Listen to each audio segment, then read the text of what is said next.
Hello learners, स्वागत है आपका इकोनॉमिक्स एकेडमी में। मैं मंजू शर्मा आज आपके लिए एक और टॉपिक लेकर के आई हूँ। टॉपिक का नाम है ज्योमेट्रिक मीन यानी कि गुणोत्तर माध्य।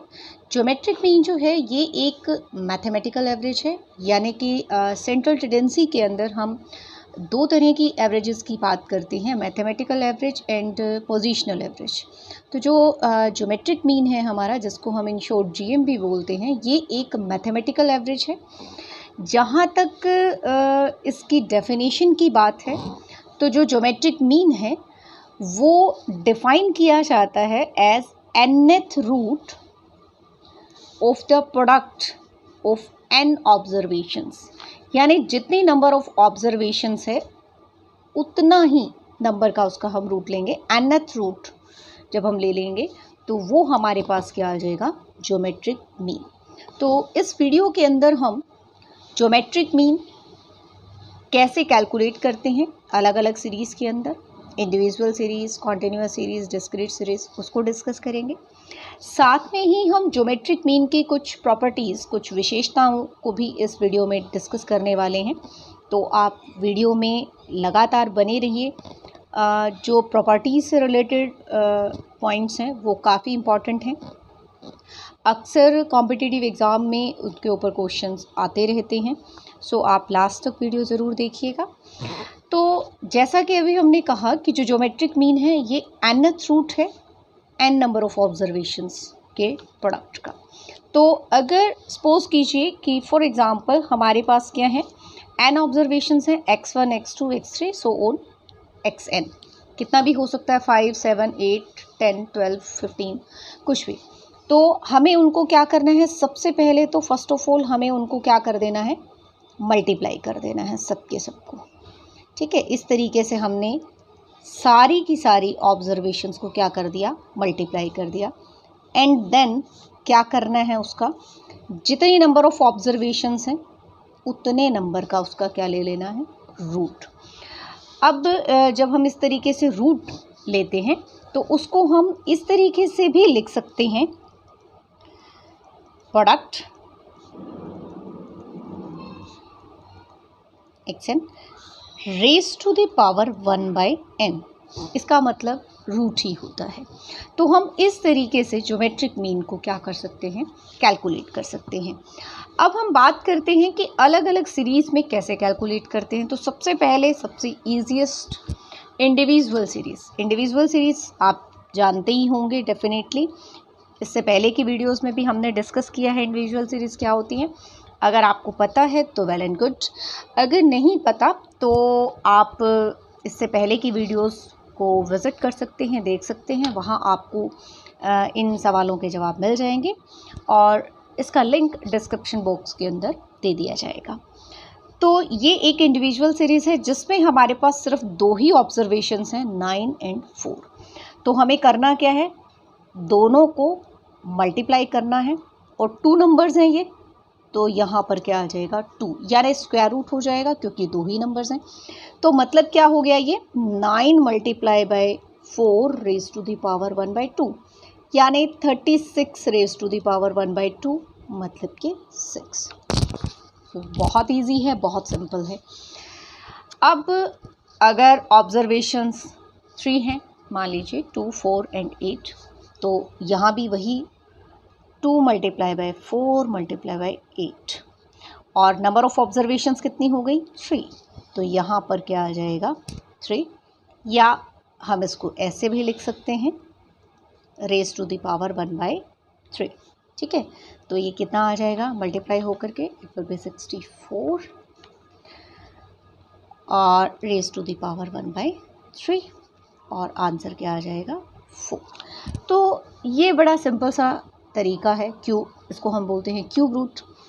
तो ये आपने डेफिनेटली छोटी क्लासेस में किया होगा, सिंपल कैलकुलेटर से भी ये इजीली हो जाएगा, या छोटी क्लासेस में आपने मैथ्स के अंदर कुछ इस तरीके से किया होगा। हम ऐसे इसके फैक्टराइजेशन करके, तो वहाँ पर हम ऐसे करते थे, 3 क्यूब रूट है निकालना है तो 3 फैक्टर्स में से हम एक लेते थे, तो ये 3 की जगह 1 आ गया, 4 आ गया। तो ये हो गया ज्योमेट्रिक मीन। तो अभी तक तो बात बड़ी सिंपल है, 2 और 3 का हम इजीली निकाल लेंगे, 4 होंगे तो भी हम इजीली निकाल लेंगे। एक बार स्क्वायर रूट निकाला, फिर से दोबारा स्क्वायर रूट निकाल लिया तो हो जाएगा। अब कई बार क्या होता है पेपर के अंदर, ज़्यादातर होता ही है कि साइंटिफिक कैलकुलेटर अलाउड नहीं होता, तब हमारे लिए प्रॉब्लम खड़ी हो जाती है। अगर सिंपल ऐसे 2 या 3 नंबर का है तो हम बड़ी इजीली निकाल लेंगे, लेकिन अगर नंबर ऑफ़ ऑब्जर्वेशंस क्या हो जाती हैं, ज़्यादा हो जाती हैं। If the observations are large in number, तब क्या करें? तब ज्योमेट्रिक मीन निकालना। सपोज़ कीजिए हमारे पास 8 ऑब्जर्वेशंस हैं, 8 ऑब्जर्वेशंस हैं, तो ये अब हम इसका 8th रूट कैसे निकालेंगे? तो साइंटिफिक कैलकुलेटर से तो ठीक है निकल जाएगा, बट वो अलाउड नहीं है, तो क्या करेंगे? तो हमारे पास एक और रास्ता है, और वो होता है लॉगरिदम अप्लाई करके। लॉगरिदम के लिए क्या होता है कि आपके पास टेबल अलाउड होती हैं, आप अपनी भी टेबल लेकर के जा सकते हैं, प्रिंट आउट उसको यूज़ कर सकते हैं। बस आपको लॉगरिदम देखना आना चाहिए, निकालना आना चाहिए। ये भी आपने पहले की क्लासेस में किया होगा, आई एम श्योर मैथ्स में भी इसको करवाया जाता है।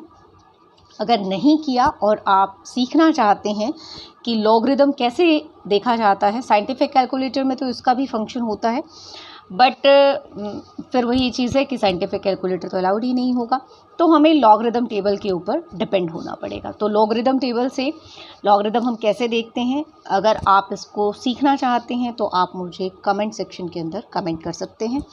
तो खैर चलिए, अब हम इसमें फंक्शन अप्लाई करते हैं लॉगरिदम। तो हमने क्या किया, both side logarithm of GM is equal to logarithm, दोनों साइड हम सेम ही फंक्शन अप्लाई करेंगे। x1 डॉट लगा देती हूँ मैं मल्टीप्लाई की जगह, x2 x3 x8 and raise to the power 1/8।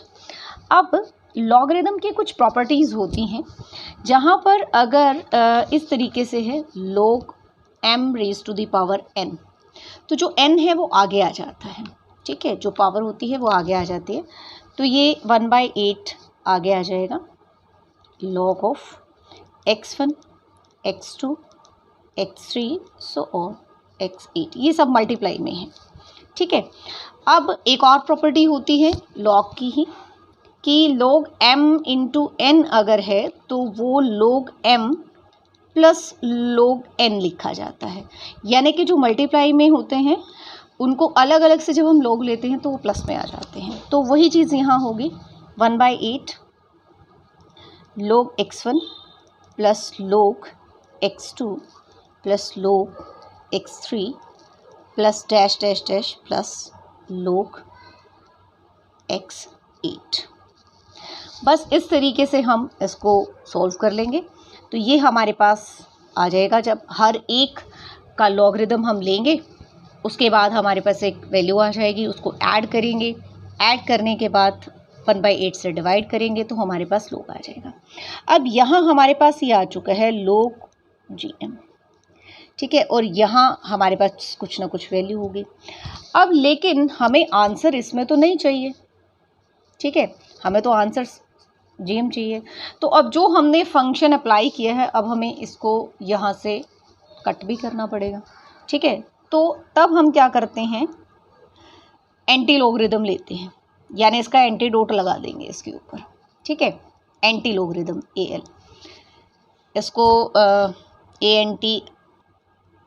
ANTILOG इस तरीके से लिखते हैं, तो इन शॉर्ट हम AL लिख देते हैं, वो हो जाएगा। और ये क्या है, इनका समेशन, तो हम इसको इस तरीके से ले सकते हैं, समेशन log x, इकट्ठा लिख दिया, मतलब सबका समेशन, एंड डिवाइड बाय 8, ठीक है। यहाँ से ये cancel, logarithm and anti logarithm, ये इसका एंटीडोट है तो इसको ख़त्म कर देगा। तो हमारे पास GM क्या आ जाएगा कि जो ये वैल्यू हमारे पास सोल्व होकर के आई होगी उसका हम फिर क्या देखेंगे, एंटी लॉग, और हमारे पास क्या आ जाएगी, वैल्यू, ठीक है। ये सब चीज़ें हम टेबल से करते हैं, log टेबल से करते हैं। तो अगर आप में से कोई इंटरेस्टेड है इसको सीखने के लिए तो आप मुझे कमेंट सेक्शन में बता सकते हैं। चलिए अब बात करते हैं दूसरी हमारी सीरीज़ की, जो है डिस्क्रीट सीरीज़। तो डिस्क्रीट सीरीज़ आप जानते ही हैं क्या होती है, जो एक तरह की फ्रीक्वेंसी सीरीज़ होती है, जहाँ जो नंबर है वो कितनी बार आया है उसको उसकी फ्रीक्वेंसी की फॉर्म में हम उसको लिखते हैं। मतलब हम 5 को 2 बार लिखें हैं तो उससे बेटर है हमने लिख दिया कि 5, यहाँ बता दिया कि कितनी बार है, 2 बार है। 6 3 टाइम्स, 7 5 टाइम्स, 8 2 टाइम्स। तो कितने हैं हमारे पास ऑब्जर्वेशंस कितनी होगी, इन सब का टोटल यानी 12 ऑब्जर्वेशंस होगी। तो बड़ा सिंपल है, ज्योमेट्रिक मीन हमें कैसे निकालना है। जितनी भी हमारी ऑब्जर्वेशंस हैं उन सबको हम क्या कर देंगे, प्रोडक्ट उनका यानी मल्टीप्लाई। 5 2 बार है ना, 5 इंटू 5, 6 इंटू 6 इंटू 6, 7 5 टाइम्स है तो 7 इंटू 7 इंटू 7 इंटू 7, 8 2 टाइम्स है, 8 into 8 raise to the power 1/12। ठीक है, तो इसको हम इस तरीके से भी लिख सकते हैं, 5 2 टाइम्स है तो 5 रेज टू पावर 2, यानी कि जो जितनी बार है, ठीक है, ये नंबर है और ये उसकी फ्रीक्वेंसी है तो इसकी पावर में आ गई, ये नंबर इसकी फ्रीक्वेंसी पावर में, ये नंबर इसकी फ्रीक्वेंसी पावर में, और इनको मल्टीप्लाई कर देना है। तो इस सिंपल है बिल्कुल, मल्टीप्लाई करके अब इसकी जो पावर है वो कितनी होगी, 1/12, यानी 12th रूट हमें इसका निकालना है। फिर हमारे पास प्रॉब्लम आ गई, क्योंकि अब फिर से हमें क्या करना पड़ेगा, इसके अंदर लॉगरिदम अप्लाई करना पड़ेगा। तो वही सेम मेथड लॉगरिदम के लिए हमारे पास, ठीक है, हम सबको मल्टीप्लाई कर लेंगे, मल्टीप्लाई करने के बाद उसका लॉगरिदम ले लेंगे। ठीक है, तो ये बिल्कुल सिंपल है। इसी तरह से हमारे पास अगर कॉन्टीन्यूअस सीरीज़ है तो हमारे पास से इस तरीके से ये क्लास इंटरवल हैं, 0 to 10, 10 to 20, 20 to 30, 30 to 40, ये फ्रीक्वेंसी दे रखी है इसकी। ठीक है, तो सबसे पहले इसको एक डिस्क्रीट सीरीज़ बना लेते हैं, क्योंकि अभी तो इंटरवल है, हमें पता नहीं। तो जब भी कोई इस तरीके से क्लास इंटरवल वाली सीरीज़ है तो हम हमेशा ही क्या करते आए हैं कि उसकी मिड वैल्यू ले लेते हैं। तो हमने इसकी मिड वैल्यू ले ली 5 15 25। मिड वैल्यू आपको पता ही है, दोनों जो एंड्स हैं ओपनिंग एंड क्लोजिंग, यानी कि लोअर और अपर लिमिट्स, इनको प्लस करके डिवाइड बाई 2 कर देंगे। 5 15 25 35 45 आ गया। अब हमारे पास ये फ्रीक्वेंसी है, मतलब अब हमारे पास एक तरह से क्या बन गई, ये डिस्क्रीट सीरीज़ बन गई। 5 2 टाइम्स, 15 3 टाइम्स, 25 1 टाइम। तो वही चीज़ 5 raise to power 2, 15 raise to power 3, 25 raise to power 1, 35 raise to power 3, 45 raise to power 2। कितनी फ्रीक्वेंसीज हैं ये, मतलब हमारे पास नंबर ऑफ़ ऑब्जर्वेशंस कितनी है, 11। तो 11th रूट ले लेंगे इसका। ठीक है, तो फिर से वही चीज़ है कि जब इस तरीके से 11th रूट हमें लेना होगा तो क्या करना पड़ेगा, हमें इसके अंदर लॉगरिदम अप्लाई करना होगा। ठीक है, तो लॉगरिदम हम इसमें लेंगे और उसको सोल्व कर लेंगे। अब वैसे तो जनरली क्या है कि इतने टिपिकल क्वेश्चंस आने के थोड़े से चांसेस कम हैं। अगर ज़्यादा नंबर का क्वेश्चन है तो पूछा भी जा सकता है, तो आपको इसके बारे में पता होना चाहिए। लॉग टेबल ही इसका एक सॉल्यूशन है अगर हमारे पास ऑब्जर्वेशंस ज़्यादा होती हैं। हाँ, सिंपल अगर सिर्फ इतना ही टेस्ट करना है कि आपको इसके बारे में पता है तो कम वैल्यूज़ के साथ उसको दिया जाएगा ताकि आप इसको इजीली सॉल्व कर सको। तो ये है कि तीनों सीरीज़ के अंदर हम कैसे कैलकुलेट करेंगे ज्योमेट्रिक मीन को। तो अब इसके इम्पॉर्टेंट सेक्शन की तरफ चलते हैं, जो है प्रॉपर्टीज़ ऑफ ज्योमेट्रिक मीन। इसको मैं इम्पॉर्टेंट इसलिए कह रही हूँ क्योंकि अक्सर जो कॉम्पिटिटिव एग्ज़ाम्स होते हैं उनके अंदर इसमें से क्वेश्चंस आ जाते हैं, और कई बार क्या होता है कि इतना सिंपल होता है और हम बस जस्ट बिकॉज ऑफ इग्नोरेंस हम उसका आंसर नहीं कर पाते। तो बस ये पॉइंट्स उसी के लिए हैं, कुछ इंपॉर्टेंट पॉइंट्स जो आपने ध्यान रखने हैं। सबसे पहले है कि अगर कोई भी observation, if any observation is zero और नेगेटिव, अगर ज़ीरो है या नेगेटिव है तो जीएम यानी कि ज्योमेट्रिक मीन कैलकुलेट ही नहीं हो सकता, डिफाइन नहीं कर सकते। क्यों नहीं कर सकते वो देखो आपके सामने। अगर हमारे पास थ्री ऑब्जर्वेशंस है, 2 4 एंड 0, ठीक है, प्रोडक्ट लेना है, 0 हो गया तो अब क्या इसका रूट लेंगे, तो कैलकुलेट नहीं किया जा सकता, मतलब डिफाइन ही नहीं कर सकते हम इसको। तो उस केस में ज्योमेट्रिक मीन कैलकुलेट नहीं होगा। सेकंड जो इसकी प्रॉपर्टी है वो है कि ये सारी की सारी ऑब्जर्वेशंस के ऊपर बेस्ड होता है। आप देख ही लीजिए कि अगर हमने कहा 3 ऑब्जर्वेशन है तो तीनों ही लेनी है। हमारे पास ये नहीं कि हम 0 को छोड़ देते हैं, तीनों को ही मल्टीप्लाई कर रहा है और फिर इसका क्यूब रूट ठीक है, इसीलिए तो डिफाइन नहीं हो पाया यहाँ पर। तो सभी ऑब्जर्वेशंस को, तो ये इसकी मेरिट है एक तरह से कि सभी को इसके अंदर सारी ऑब्जर्वेशंस को इंक्लूड किया जा रहा है। तो किसी भी एवरेज की ये एक अच्छी बात होती है कि उसमें सारी ऑब्जर्वेशंस को इंक्लूड किया जाता है। दूसरी जो चीज़ है वो है तीसरा कि इट इज़ रिजिडली डिफाइंड। अब रिजिडली डिफाइंड का मतलब क्या होता है कि इसकी जो भी वैल्यू होगी वो एक ही होगी, मतलब यूनिक होगी। जैसे कि मोड होता है जो, तो आपने पढ़ा होगा बाई मॉडल होते हैं। तो बाई मॉडल का मतलब है कि जहाँ दो मोड, कोई सीरीज़ है हमारे पास, उसके अंदर दो मोड हैं। तो मोड आपको पता ही है कि जिसकी फ्रीक्वेंसी सबसे ज़्यादा है, तो दो नंबर भी ऐसे हो सकते हैं जिनकी फ्रीक्वेंसी एक जितनी हो, ज़्यादा हो। तो बाई मॉडल या ट्राई मॉडल सीरीज़ भी होती हैं, तो वहाँ पर एक से ज़्यादा आंसर्स होंगे हमारे पास।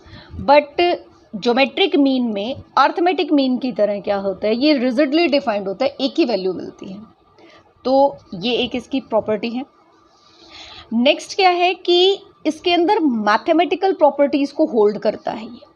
अब मैथमेटिकल प्रॉपर्टीज़ को होल्ड करने का मतलब क्या है कि जितनी भी मैथमेटिकल ऑपरेशंस एक तरह के होते हैं कि जैसे कि डिवीज़न, मल्टीप्लिकेशन या एडिशन, वो इसमें अप्लाई होते हैं। कैसे? जैसे कि अगर हमारे पास दो सीरीज़ हैं, मतलब एक सीरीज़ के दो पार्ट बना रखे हैं, सेट 1 और सेट 2, हमें इसका पता है ज्योमेट्रिक मीन, हमें इसका पता है, तो हम कंबाइंड ज्योमेट्रिक मीन निकाल सकते हैं, जैसे कि कंबाइंड अर्थमेटिक मीन निकाला जाता है। तो ये मैथमेटिकल प्रॉपर्टीज़ को होल्ड करता है, तो ये भी इसकी एक मेरिट है। नंबर 5 क्या है कि ये जब हम इंडेक्स नंबर्स करते हैं तो वहाँ पर ये सबसे बेस्ट एवरेज है। इसके अंदर जो भी आइडियल प्रॉपर्टीज़ होती हैं एक इंडेक्स नंबर की, जो आइडियल प्रॉपर्टीज़ हैं, जो टेस्ट होते हैं, उन टेस्ट को ये सेटिस्फाई करता है ज्योमेट्रिक मीन। इसलिए इंडेक्स नंबर्स के अंदर सबसे ज़्यादा यूज़ किए जाने वाली एवरेज क्या है, ज्योमेट्रिक मीन है। इसके बाद एक प्रॉपर्टी है कि अगर हम एक सेट ऑफ ऑब्जर्वेशंस के ज्योमेट्रिक मीन का लॉगरिदम लेते हैं, मतलब हमारे पास कुछ ऑब्जर्वेशंस हैं, उनका हमने ज्योमेट्रिक मीन लिया और उसका हम लॉगरिदम फंक्शन उस पर अप्लाई करते हैं, तो वो किसके इक्वल होगा, वो जो भी हमारी ऑब्जर्वेशंस हैं उनके लॉगरिदम के अर्थमेटिक मीन के इक्वल होगा। ठीक है, सुनने में थोड़ा सा कॉम्प्लिकेटेड सा लग रहा होगा, बट हम इसको समझ के देखते हैं, बहुत ईजी है। ये अभी अभी हमने पीछे किया है कि ज्योमेट्रिक मीन है। ज्योमेट्रिक मीन, सपोज करो कि हमने दो ही observation Lee, x1 and x2, तो ज्योमेट्रिक मीन क्या हो जाएगा, x1 multiply by x2 raise to the power 1/2। ठीक है, तो ये तो हो गया, निकल गया। अब हम इसका लॉगरिदम अगर लेते हैं, मान लीजिए, तो लॉगरिदम क्या आएगा, लॉगरिदम ऑफ gm, और यहाँ से क्या हो जाएगा 1/2 आगे logarithm of x1 multiply by x2। फिर वही प्रॉपर्टी m इंटू एन क्या हो जाएगा, log m plus log n, यानी log x1 plus log x2। ठीक है, हम इसको कैसे लिख सकते हैं, log x1 plus log x2 divide by 2। ये क्या है, व्हाट इज दिस, दोनों ऑब्जर्वेशंस के log का मीन, अर्थमेटिक मीन। बस यही तो कह रहे थे कि ये क्या है, लॉगरिदम, जो ऑब्जर्वेशंस हैं उनके लॉगरिदम का क्या है, अर्थमेटिक मीन के बराबर होता है। ठीक है, तो ये बहुत सिंपल सी बात थी, बट ऐसे पढ़ने में थोड़ा सा मुश्किल लग रहा था, लेकिन समझने में बहुत इजी है कि जो लॉगरिदम होगा ज्योमेट्रिक मीन का, वो ऑब्जर्वेशंस के अर्थमेटिक मीन के इक्वल होगा, यानी कि जो जितनी भी हमारी ऑब्जर्वेशंस हैं उन सबके अर्थमेटिक मीन के इक्वल होगा। ठीक है, एक और बड़ी इंटरेस्टिंग सी प्रॉपर्टी है इसकी कि ज्योमेट्रिक मीन जो है वो हमेशा ही अर्थमेटिक मीन से क्या होता है, कम होता है।